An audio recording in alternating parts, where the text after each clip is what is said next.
Hey there, welcome back. So today we will quickly check the advantages of inner class, and this would be a super short video.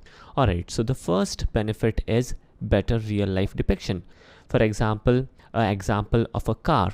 Car is a class, and inside this class we have a class by the name of engine, and inside engine there are multiple more properties.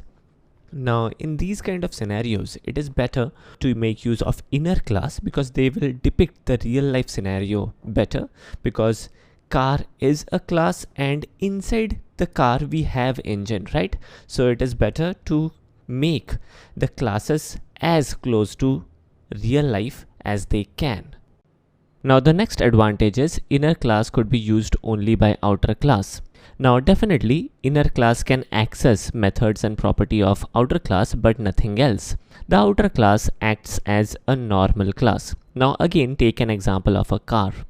A car is a class and a car can communicate with other classes. The other classes could be like traffic signal, road, driver. So these are external entity, but the engine need not to communicate with anything else. The engine needs to be part of a car. So in these kind of scenario where we want inner class to be restricted to outer class only, then definitely inner class is the thing to go. Now the third advantage which I can think of is easy access. As the inner object is implicitly available to the outer object, we need not to worry about creating the inner object explicitly.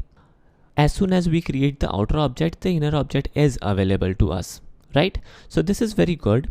As soon as we make use of outer object, we know that the inner object is available to us and we can easily access the inner object as well. As a result, the third advantage is easy access. So this is all about today's video. Thanks for watching and take care.